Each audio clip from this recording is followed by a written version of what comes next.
So what we need to do is make sure that everything we do as a business is done in a certain way, and that customers will choose to work with us because of the values that we put on our business.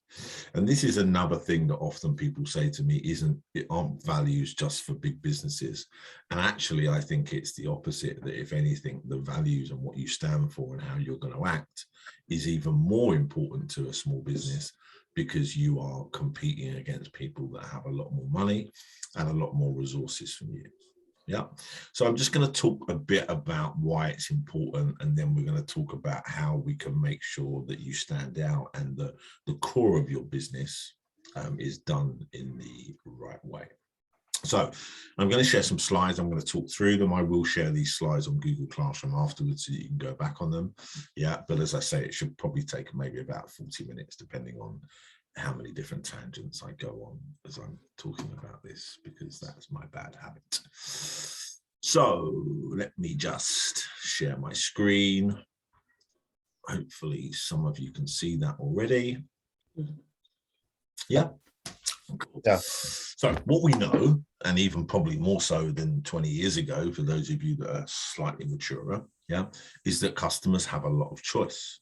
And the reason why that's changed in a big way is because of the internet, technology, social media, that there are multiple people probably doing something very similar to you.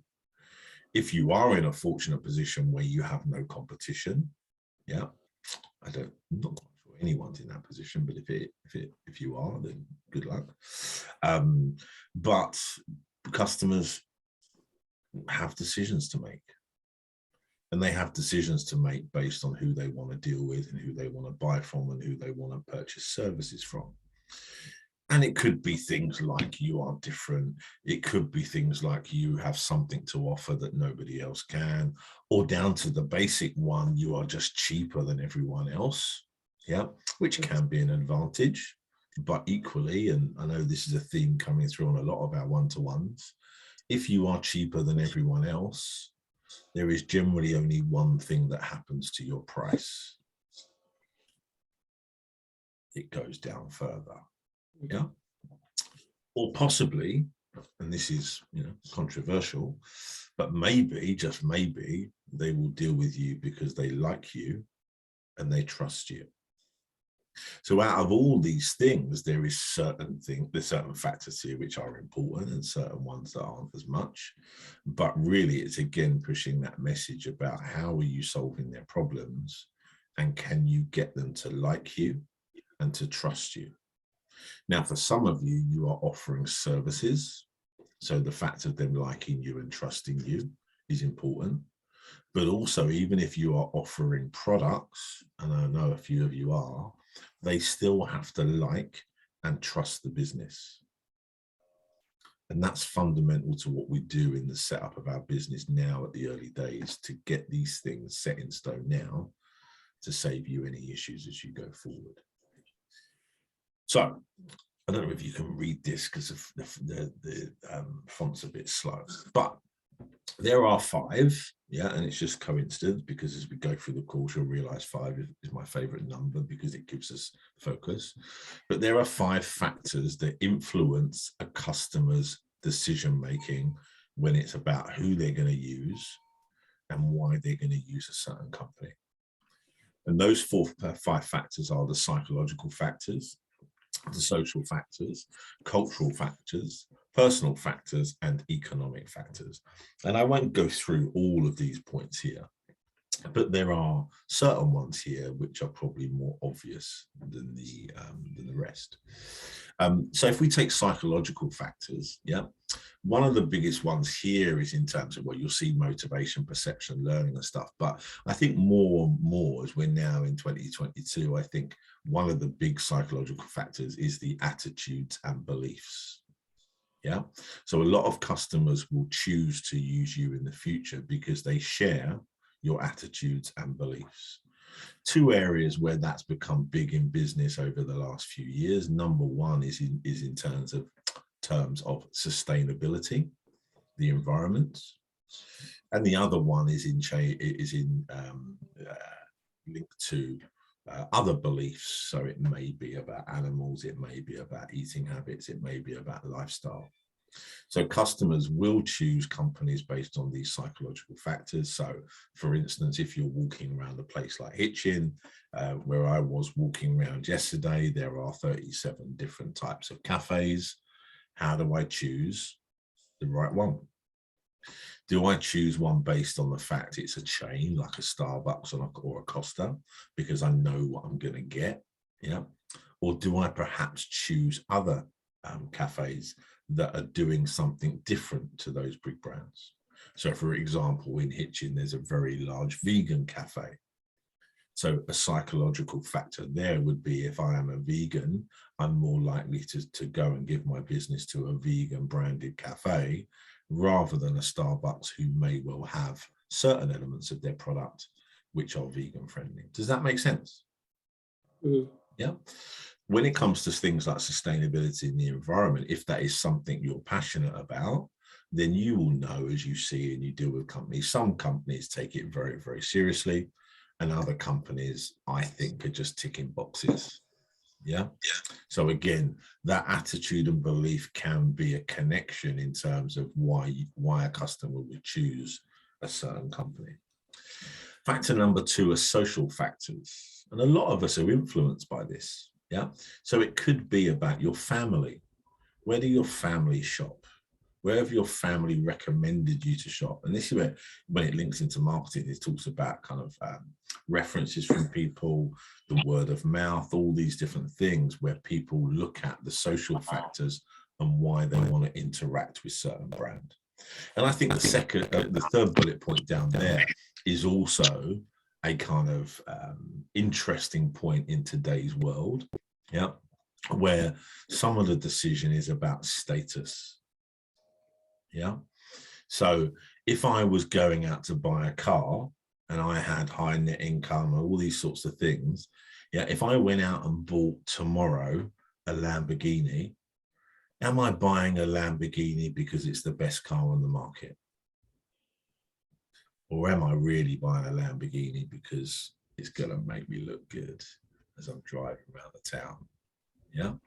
So status, and especially with social media now, status is a big issue when it comes to the social factors of customers' behavioral decisions. Then you've got cultural factors. Yeah. So it can be the main culture, any subculture, or social class.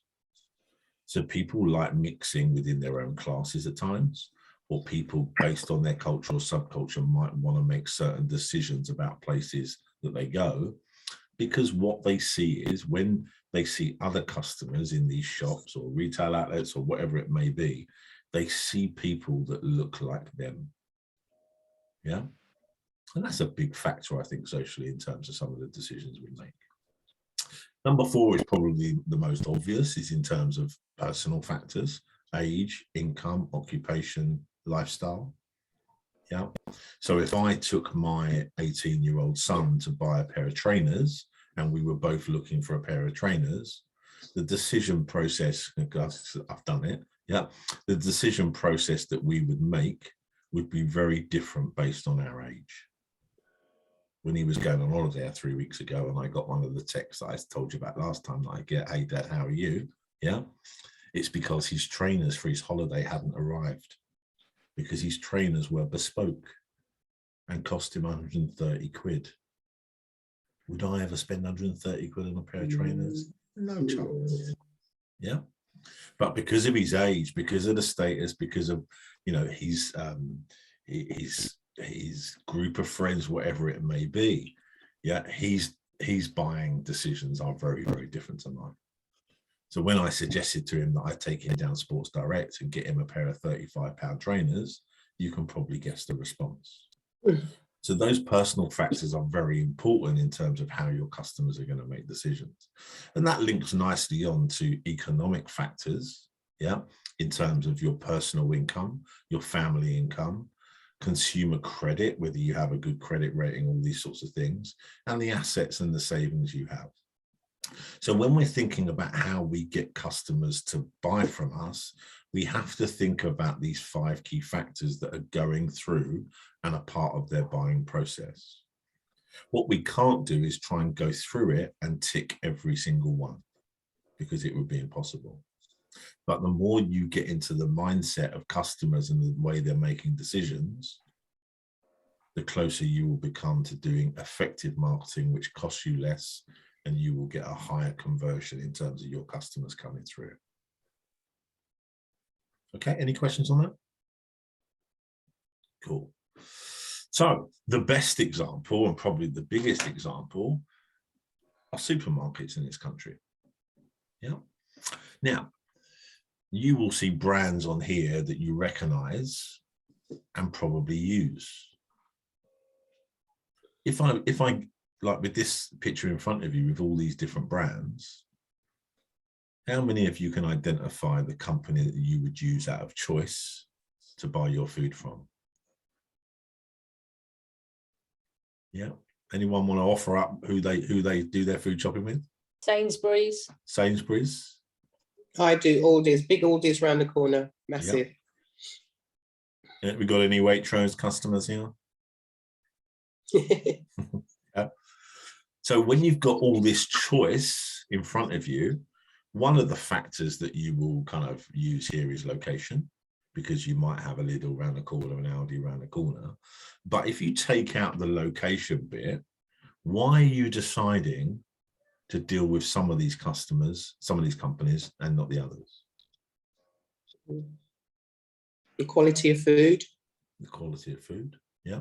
Price. And the price. Price, yeah.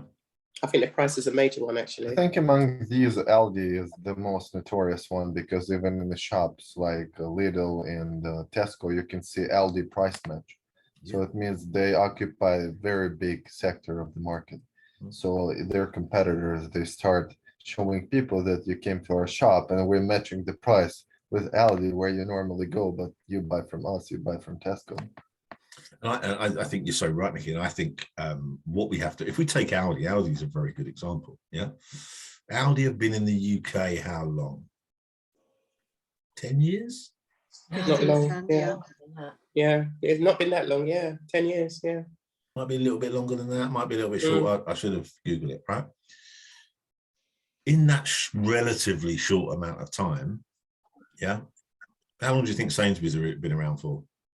Oh, gosh. 125. 125 years, yeah. Wow. Right. So if you look at the difference, yeah, and what Mickey said is so right, yeah, you've got a company like Aldi have come into a very competitive marketplace, and in 10 years have stolen something like, I think, an 8-9% market share. Mm. But other companies in that sector who have been established a long time and have got a bigger market share are so worried that they're taking them on a price by price basis and actually putting their branding into their own branding. But Aldi has probably the same history and experience of trading in Germany. So they're probably the same value as Sainsbury or Waitrose back in Germany. But 100%. the greatest competitor, Lidl, arrived a few years later, and they go side by side now. Side by side, yeah. Yeah. But if we just focus, and you're right, and I think there's a very close history between Lidl and Aldi from what I've read, yeah, is why are people turning their backs on the traditional supermarkets in favor of a company like Aldi? Their nature, we get bored very quick. So, and people like follow trends. It's just very good marketing, and German quality has its own name in the world. So that's why people were coming. Aldi is an established brand. Their name is working for them. I lived in Germany. Everybody goes to, there's only 2 shops, Aldi and Lidl, and some small shops like we have here in Bedford. But yeah, normally there's just 2 supermarkets, no other competitors, because it's monopoly. I don't know if you can call it monopoly if there's only 2 competitors on the market. Yeah. Yeah. So, but they've done something coming over to this country. They've done something, and it's not just the obvious thing they've done in terms of price. Yeah, to steal quite a considerable market share from very dominant and established companies. I think the other thing that they've also done was I hate it personally, the middle aisle. Now, if I go to, say, Aldi for shopping, I go in there to save some money. My husband, he buggers off on the middle aisle and then comes back with a whole host of stuff in his arms. So the money that I would have saved, I've actually spent on stuff that I don't actually need. Yeah. Marketing wise, they are promoting it in store, but I think there's also an app that it's kind of online offers only or something. Yeah. I heard. So yeah, I think that is a big plus for them, which is why people are kind of, I wonder what's in the middle aisle this week. Yeah, exactly. Yeah, it's like it's become a kind of like almost like you see on social media the random things that people have bought in the middle aisle at Lidl's or Aldi. I know. But I think what they've done, and the reason why I'm talking about this, and you're thinking how is this connected, but what they've done is done something different. The whole trend in the UK when Aldi and Lidl entered the marketplace, the whole trend, well, there was two trends. One, out of town, massive stores where you could go and get everything, not just food, everything. Yeah. Yeah. Or small stores locally. Yeah, Tesco's, Express, Sainsbury's local, whatever the Morrison's one is. Yeah. So they were saying there's either big, huge, where you go there and it's mobbed and you're going around for hours and and you can buy paper for your printer, you can buy a birthday card, you can buy food, you can buy this, whatever, or small. Yeah. And what Aldi, this is just my opinion, Aldi and Lidl have gone back to maybe more of a traditional supermarket place where they go, look, we're only going to do the things we know how to do properly. Yeah. And they've traded on price because I still do it when I go in there. I still get a basket full of stuff, a trolley full of stuff and think, wow, that's cheap. Yeah. But also they trade on quality in some areas, in my opinion. I think the quality is quite good. And also they rip off big brands, which I love. Yeah. Yeah. Yes. I bought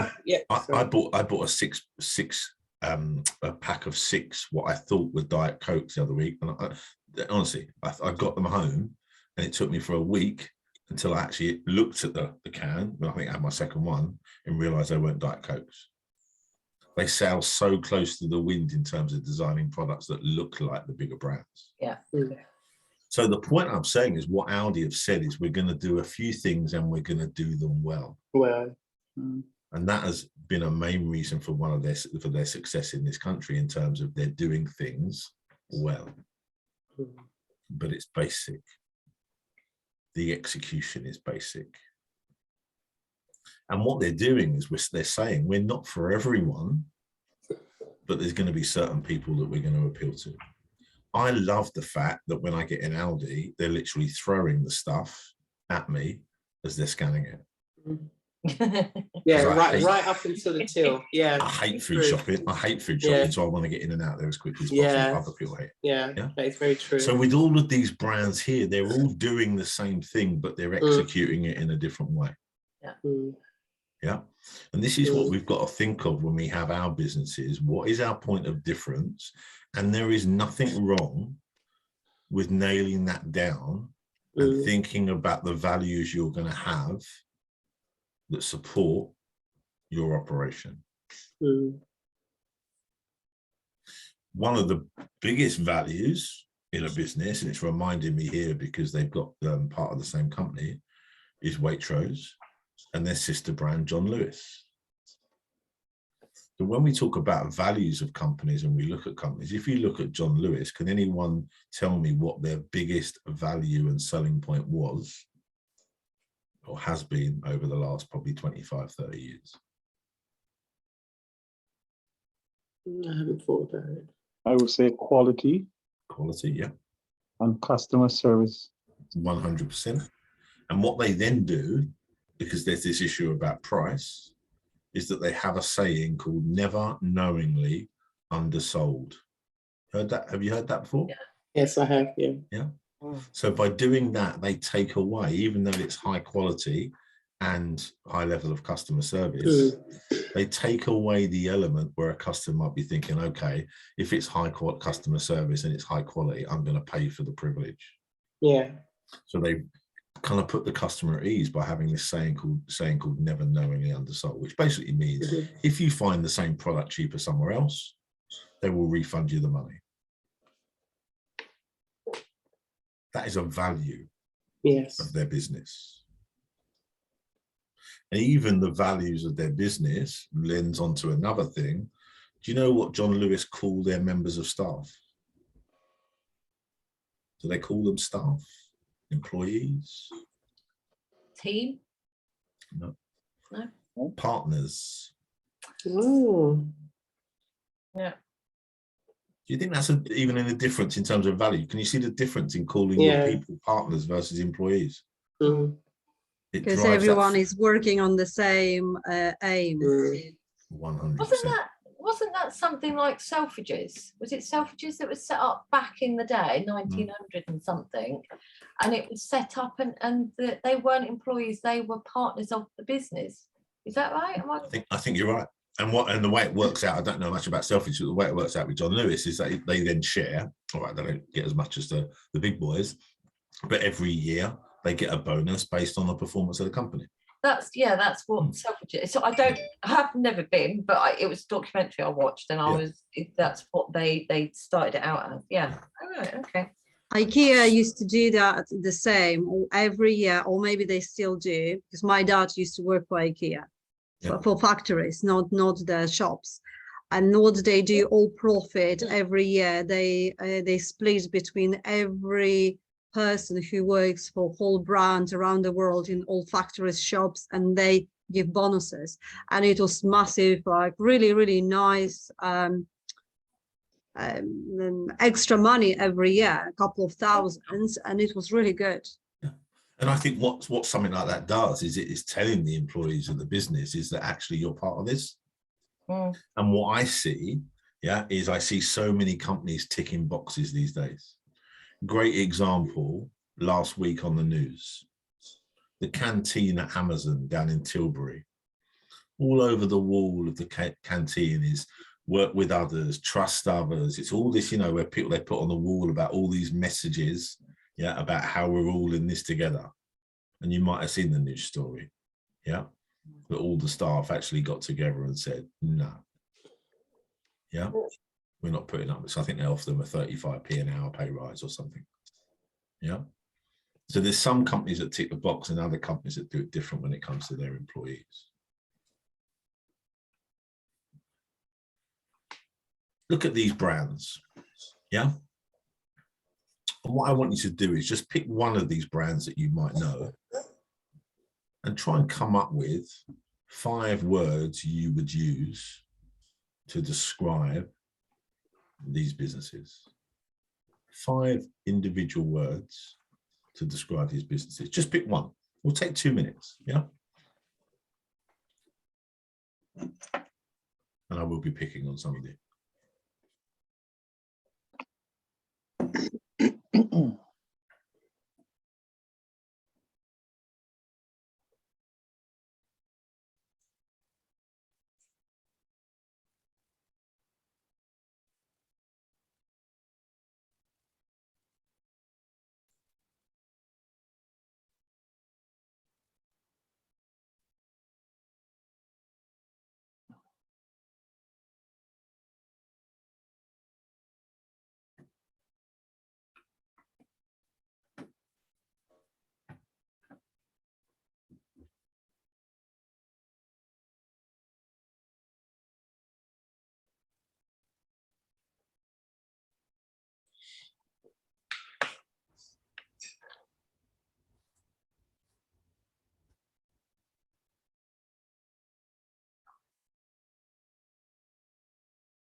Okay, does anyone want to volunteer and talk about one company and give me 5 words to summarize them?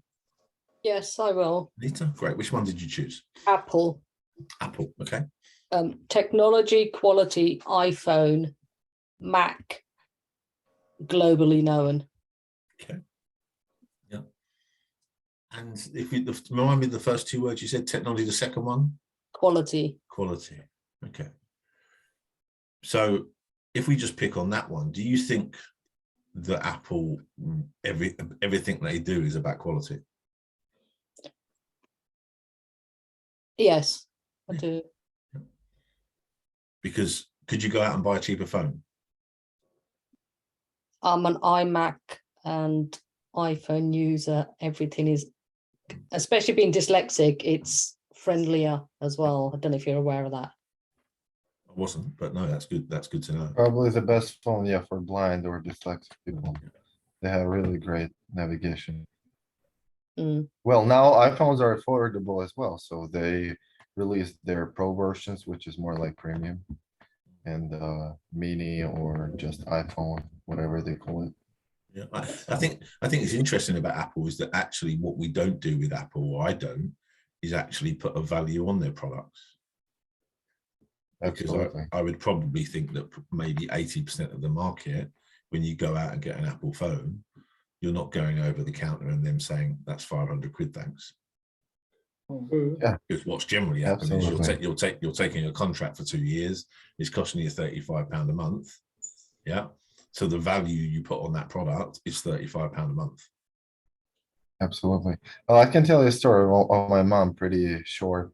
She was like always buying these Samsung. I'm not saying Samsung is the best phone, but she was into Android. And she was like, you know, these phones, she used it and she threw it away. And every year she was buying a new one. And I'm using iPhone all my life and Apple. And in my opinion, Apple, it's a good investment because their replacement program they have, which is like trade in. So you come, you give your old phone, you pay some extra, and you have a new one. So I'm sure it can be considered an investment because you're always up to date and you have the less tech in your hand, and it's cool. But back to my mom. So and last year, so she bought this iPhone 12 Pro Max because like finally she decided to take my word, and she's so Finally. excited. She's like, it's like she's really excited. I've been using it for like a year or maybe two already. I don't remember when the 12th one was released. So she bought it when it was released 2 years ago. It's iPhone 14 coming. So she's saying, yeah, you better like save 1 year if you're like instead of buying like 2 Android phones like every year. So you better just save and you buy something reliable because I think reliability, it's what you can also call Apple. My granny is still using my iPhone 6. I'm not joking. So it's still fully functional. So yeah. So if the Apple brand director was here right now, they would be delighted at this because what we're saying is reliable, what we're saying is quality, what we're saying is easy to use. You know, what we're saying is we feel as though we're getting the latest technology.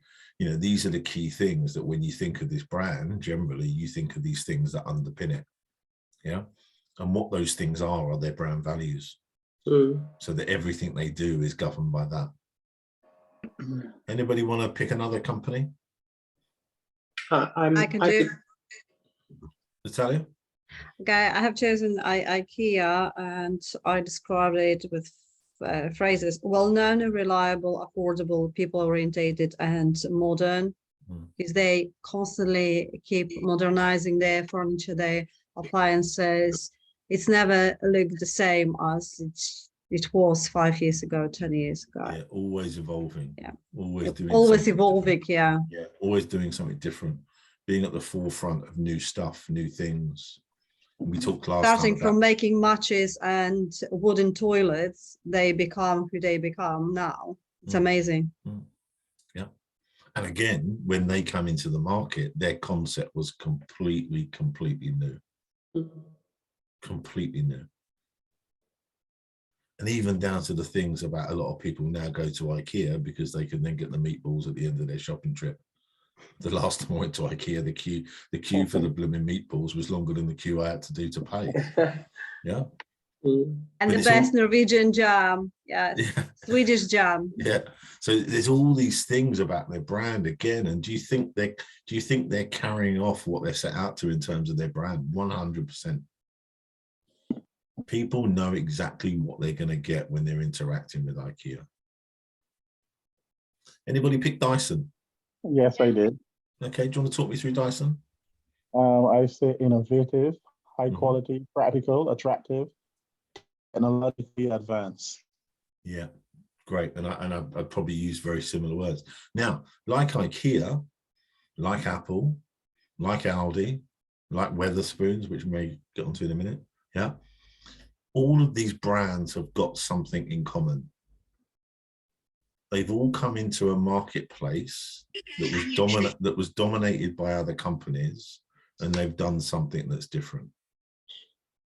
Dyson, I think, is probably the biggest example of it, because in the UK, this is how we become kind of conditioned into the way we're thinking. Yeah. When I was young, a long time ago, yeah, my mum didn't say to me, I need you to do the vacuuming, which is the proper adjective for, yeah. My mum would say to me, while I'm out, make sure you hoover your room. That's why I was laughing. My mum said the same. Yeah. So a brand name, because hoovering is not an act, hoovering is a brand name that dominated the UK market. Yeah. And you would get told to do the hoovering. Dyson came along and took on a product that had become the adjective. Is that the right word? Adjective. Sounds right. Yeah. And was so dominant in that space. How did Dyson do it? They did something different. Agless vacuum, wasn't it? Yes. Can anyone remember, say some of you youngsters, you get away with all this. Can you remember the task of emptying or getting rid of a Hoover bag? Yes. Oh, I tell you. It never went well, did it? It never. And God help you if you dropped it or something. Oh, my days. Yeah. I remember. So a company came along like Dyson and done something completely different, made a vacuum cleaner look cool. Yeah. And wireless. Yeah. Wireless now, bagless, wireless, this, that, whatever. Yeah. And now they've started to do other things. They're starting to do hair dryers now, aren't they? Yeah. I looked at the price of them. Oh my days. Thought, no, that's I mean, it's going to go down, but not for now. Glad I don't have that concern. Yeah. So the key bit about these companies is, and even TikTok, Weatherspoons is a great example. Some of you may hate Weatherspoons, but they do what they do very, very well. Yeah. So if we want to go into a marketplace that is congested, if we want to go into a marketplace where there's a lot of competition, if we want to go into a marketplace when we haven't got a lot of resources, we need to make sure we're doing something different. And we're doing it in the right way, underpinned by the 5 words that you just said about some of these companies. Because then what we can start to do with our customers, we can actually start to communicate with our customers by our actions, by our interactions, by our messaging, so that actually when they look at us in that split second, they can see some of our values. That makes sense? Yeah. And I really, I've picked big businesses here because it's the point of the exercise about getting you to think about why you make certain choices as a consumer. Yeah. It's because of how these companies act in everything they do. And you guys need to be different. And that doesn't mean to say that you need to invent amazing new, Dyson-like products, or it means you've got to provide a service that no one else does. It just means in your execution, you have to be clear, you have to be different, and you have to give the reason for why a customer should shop with you. For a lot of you, that's going to come down to your brand values, but also your personality.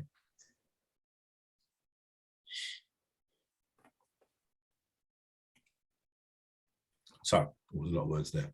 So, what we're going to work on, leading on from what problem we're solving, leading on from summarizing your business in 10 seconds, yeah, is that is the first thin strip. Remember I said about the 10-second stuff is about saying to people, this is what I do while I've got your attention. And if you can't get that right in 10 seconds, and we've still got some work to do with some of you, but if we can't get that right in 10 seconds, their attention goes somewhere else. Yeah. That's the thin strip at the top, the peak of the triangle in terms of grabbing someone's attention. It's like the analogy about the whole sale thing we talked about before. You walk past the shop and it's red signs with white writings or white signs with red writings. It's to get you into the store. If you go into the store and the whole thing's a blooming mess, the likelihood is you're just going to walk straight back out again. So when we've got our little thin strip at the top, the 10-second getting people's attention, the next bit that comes after that, well, there's two bits to it. One is explaining in more detail what you actually do. But the second bit with that is telling them why you do things and talking about your identity, your personality, why you are unique to other people. And that is complex in terms of if you are a promoter, that is complex in terms of if you are a coach, that is complex, Nikki, if you're talking about selling stuff on other platforms, because the customer has got choice. How do you get across your brand values to that customer? And there's a lot of words on here and I'm not going to go through them all, yeah? But what brand values can do is give you an edge over bigger companies, because it's all about personality that you can do. Big companies get lazy, very lazy. Brand values help you distinguish your brand from your competition, so they set you apart from something else. And if you get these right, in 3 months' time, when you're thinking the sales aren't coming in, 4 months' time, the sales aren't coming in, 5 months' time, I'm not really sure why I'm doing this, yeah, you will start to do things that are panic things. And the reason why we do this is like building a house and building the foundations, that if you get this right at the start, you can always go back to them and remind yourself about why you do things.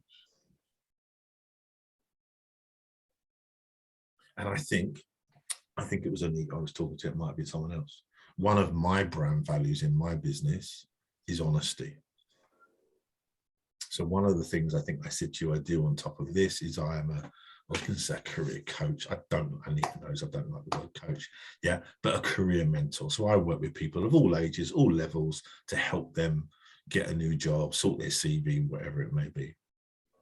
When they send me their information at the first, I am brutally honest. Brutally honest. Do you think everyone likes that?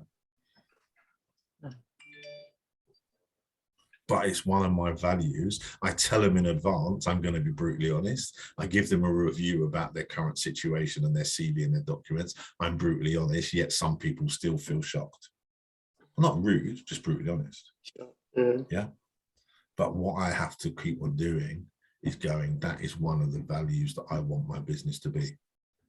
Because there are plenty of companies in this marketplace, plenty of people that will spend an hour of your time telling you how amazing and wonderful you are and charging you for the privilege.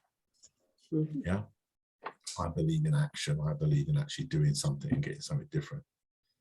So what these things can do is it can tap into your passion. It can tap into the fact you are a small business, one woman, one man band, and actually be the core of what you do going forward. So everything you do, the way you talk to people, the marketing you do, what adverts you put out, the service you give to your customers, how you write your emails, all of this is driven from your brand values. Had anyone considered brand values before? Yes, I have. Yeah. Good. Some of you I can see you shaking your head. I have, but I wouldn't call it brand values. I just realised, you've defined it's just that it can be values. Yeah. We could take the brand out. And the great thing about this, the great thing about this, as you as people who are largely running the business on your own, you can make sure that the values match your own values as a person. And I think that's a key issue. Because I think, I'm not going to get political because we would be all day. I think the values of people are so important. And the older I get, the more I put more emphasis on the values of people that I spend my time with. I'm not talking about their political views on this sort of stuff, but what are their core values? Mm. I have to totally agree with that. Yeah. Even in sales theory, it's 70% people buying you and not your product. 100%. So keep that in mind. Yeah. So your Definitely. values, Mickey, are your personality. They're what drive you forward. If you Absolutely. can put your personal values into a business, number one, good thing, you don't have to be fake. Yeah. Number two, they're going to be probably buying from you. One less thing to be worried about, being someone, because you're yourself, you don't have to be worried Yeah. about it. So I want you to think about these values, and I want you to think about these values when you're over the next couple of days, when you're out shopping, walking past places, looking at brands and thinking, what do I think their values are? Because some of it, I'll skip through this. Some of it are very obvious. Yeah. So you've got here, we talked about Weatherspoons, you see top left. Yeah. Mm. Sunak specials. This was on budget day, I think. Yeah. And what they're doing is with Weatherspoons, it's all about price. Yeah. Cheap, cheap, cheap, cheap, cheap. Yeah. Does it work for them? It blooming well does. I see. I like Dyson's one. Yeah. Yeah. Yeah. I like the Aldi one, but then I'm biased. Does anyone get that? You have to. I'm not going to sing the song. Trust me. Yeah. Yeah. Whoa, we're halfway there. Whoa. What's the picture? Apples. A no, lemon yeah, on It's a a pear. picture, yeah, where Pear. we can see posters with the products and the Yeah. promotional flyers. It's a play. It's a copies. play on the song "Living on a Prayer" by who sung it? I can't remember. Oh. Oh, we're halfway there. Oh, Yeah. a lemon on a prayer, on a pear. That's a good idea. And then you've got That's a good the idea. you've got the IKEA one. If you read the IKEA one out, this was done at, with the I think the European Championships last year for the men. Yeah. It's come on home. Oh. The football slogan. Has anybody seen the one they did about Sweet Carolina, the song? Yeah. No. No, not seen that one. No. That's a really good idea. Okay. So Because what? they had a What? Swede, Okay. a carrot, Yeah. and a lime. Sweet Caroline. Okay. Oh, yeah, Okay. yeah. Very clever. Yeah, marketing. very clever. Yeah, yeah. So, yeah. so what you see here is different brands, that some of which we've mentioned, showing things in different ways. Some using Yeah. humor, some being cool with this kind of Swedish language, Yeah, Swedish names. Yeah. Yeah. Aldi using a combination of humor and price. Yeah. iPhone at the moment, the hot topic about phones is about privacy, it seems. Yeah. Privacy, whichever way you say it. Yeah. Weatherspoons is about going out and getting absolutely drunk on 15 quid, it seems. Yeah. And, you know, Dyson doing Yeah. something different. Yeah. Yeah. And there's the previous slides gives you examples about some other campaigns. Yeah. Mm. So your task. Yeah. What I want you to do is I want you to think about your values as a business. I want you to think about the things that you want to underpin your business with, or are, if you're already doing it, happy days. And I want you to think about what those 5 words would be. Can they be phrases rather than just single words? That's the next bit, right? So, yeah, jumping ahead. You've been in Thank full. you very much, Nikki. Thank you. So, yeah. So Sorry. what the way we do brands is we do 1 word or maybe Right. 2 words. Yeah. Okay. And then we have a nice little line underneath it, which either clarifies it, explains it, or gives more detail. So 1 to 5 words Mhm. of my values. Yes, Nikki. Yes. You're giving us work. Yeah, go on. So 5 words, Yeah. just a little clarification under each one, a line. All right. Okay. Yeah. So I would say something like this. If one of mine is honesty, I would have the word honesty. And after that, I would say, I want to try and make things simple in what seems to be a very complex world. So like a strap line. A strapline. Thank you very much. Thank Yeah. you. Yeah. And then for those of you that are sitting here thinking it or watching it back are thinking what the blooming hell's this got to do with anything. Yeah. when we start to talk about our marketing, yeah, as I said right at the beginning, if you think you can just go and deliver some Facebook ads without all this sort of stuff, good luck, it won't work, in my experience. What we need to do is think about, going back to this, what problem are we solving? How are we going to do it? In which way are we going to do it, which this values is part of? What customers are we trying to target? How are we going to talk to our customers, which again, this values is part of? And then the last one is that where are we going to find these customers? 6 things. I need to turn this into 5 because I like that number. Yeah, 6 things. If we don't do this stuff at the start, your efforts towards the end, I think, will be incorrect. Mm. If you don't get your values that you want your business to be, do you think you might end up in a situation where the customers you're trying to go after are customers who don't share those values? Quite possibly. Yeah. So if you have a business where quality is one of your values, you want to be thinking about looking at customers who also share quality as a value, and not a customer that just wants something that's cheap and convenient. Because if you're trying to sell something of quality to someone who wants something that's cheap and convenient, guess what's going to happen? It ain't going to work. Yeah, that's how Japanese market made its marketing phenomena. They never mentioned the good quality of their products.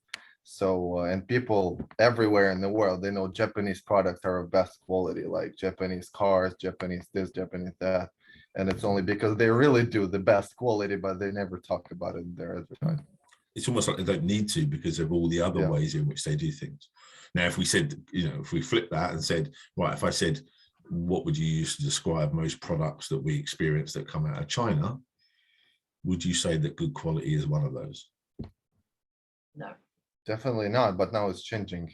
Yeah, I think it would. They're Yeah, starting to take over. Absolutely. the but whole world, yes, the whole world, it's just a buddy, matter of time. yeah, They're on yeah, their way. yeah. Yeah, but for now, the stereotype is still stronger than what they're producing. But what a way to get a foothold into the marketplace with their resources is to say, right, first of all, we're going to do it cheap and quickly. Once we then establish ourselves in these marketplaces and the businesses that they've bought into, when you think about Chinese imports in this country, you think about stuff that's cheap. Yeah, I'm trying to think of something that's in front of me. This is this, my I vape. Yeah. Yeah, right. This is probably made in China. I've never checked. Yeah, certainly probably not made in the UK. Yeah, we focus on the stuff that's cheap, convenient, and therefore we can use. Well, iPhones are also made in China. And then what? Sorry, iPhones are also made in China. Yeah, in terms of the component parts and put, yeah. But the perception is, and this is the key thing for us as business owners, the perception is that China only involve themselves in things that are cheap. Now, if I was cynical, I might suggest that that's a smokescreen for the Chinese government, that if they keep us thinking that China's this country where they're just producing en masse cheap things for us to indulge in, maybe that allows them to do other things that no one, probably the average British person on the street, has no idea that's going on. Yeah, it's going to happen. It just depends how fast they start capturing the sectors. So as I'm a motor lover, and I can say before Chinese motorbikes, they were considered like complete. Yeah, you don't buy it. Now it's one of the best and the cheapest, and everybody who's getting into motor world, they're advised to buy some Chinese bikes. You can see in the streets all these fancy looking bikes that you think that are expensive. These are Chinese bikes, all these satellite or whatever they call there. So yeah, it's just a matter of time. But the thing is all about perception. Can you just go over the 6 points again that you said? You said problem solving, the 6 marketing things. Sure. So you've got the 6 factors of the customer choice. Is that what you're saying? Yeah. Yeah. So there was 5. So there was, well, okay. So there's the behavioral choices thing. There are 5. Yeah. Okay. So it's the psychological factors. No, Matt, sorry. What problems She are means you different thing. solving? Yeah. Yeah, that one. Yeah. She means key points for building a business, for building a brand. Okay. The things I was doing on my hand. Yeah. Yeah, Is that what you're talking about? Okay. yeah, the sixth one. I've got to remember them now, haven't I? Yeah.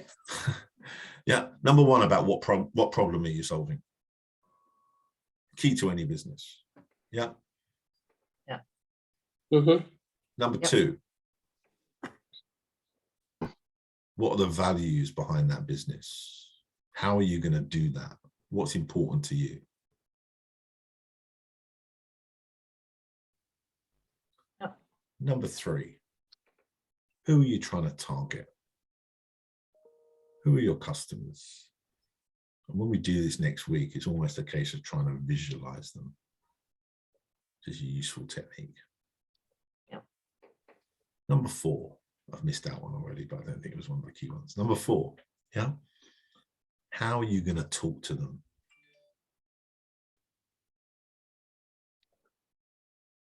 And this is where values will come in again. Yeah. How are you going to communicate? We call that tone of voice. In big business, they call that, what's your tone of voice? How are you going to communicate with your customers? Number five, where are you going to find them?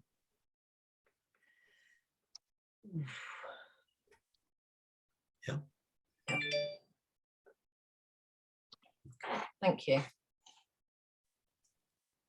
So it's 5 now. It's not 6. She said, good, looking at it's good. Matthew. I'm trying to think what 6 was. I'll have to watch my own recording back later on just to figure out what the 6th one was. But Yeah. that's the 5 key. I've got key to watch it elements. as well, actually. Yeah. I mean, That's the I had 7 points down. Oh, it's all going wrong. now. I told you I'll make all this stuff up as I go along. I love it. Yeah. But Just Google establishing brand checklist. You'll see all that. The key bit is that what we have to do is take this step by step. If you don't know what problem you're solving, you can't start putting adverts out into the marketplace. If you don't know what your values are and how you want to engage with people, you can't start figuring out what people you want to go after. If you don't think about who your customer segmentation or what your customer segmentation is, yeah, then how are you going to know about how you need to talk to them, how you need to communicate with them? If you don't know about how you're going to communicate with them and who these people are, how are you going to decide what marketing channels to use? They're all interlinked. And most people, as I said before, come on the course and go, can you teach me how to market my product? Well, we can't do that until you do the other things. That's what you meant about going backwards before you go 100%. forward. Yeah. Because the first thing I see, it was like the first thing. The first thing you do when people say I'm going to start my own business, they go on a Facebook. If it's a consumer business, they go on a Facebook, create a page on Facebook, start to invite all their friends and family to it. They then have a page that has 500 likes or members or whatever it is now. Yeah.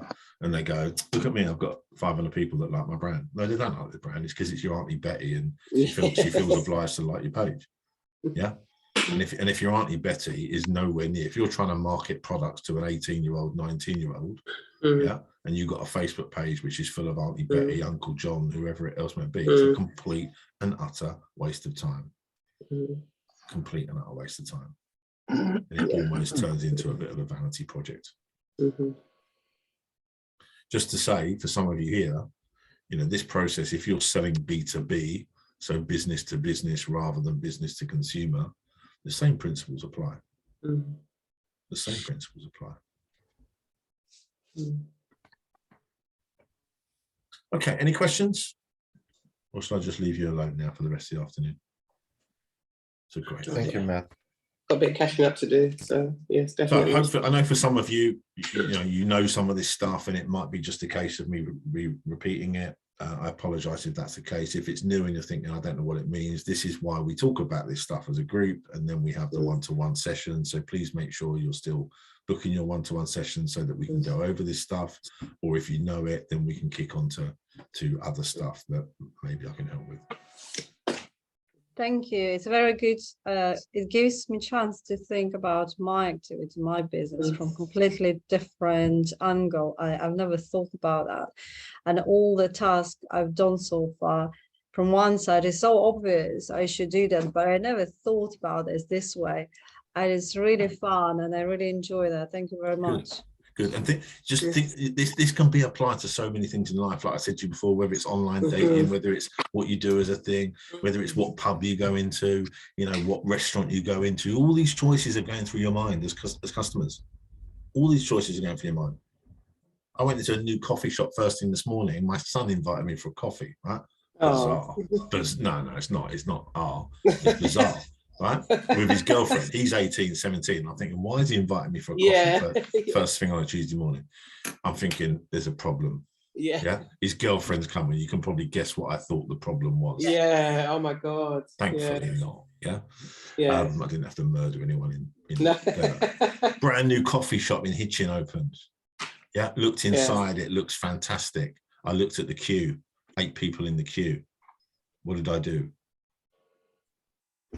Pass by. Somewhere else. Walk straight back out again. Yeah. Yeah, Mm.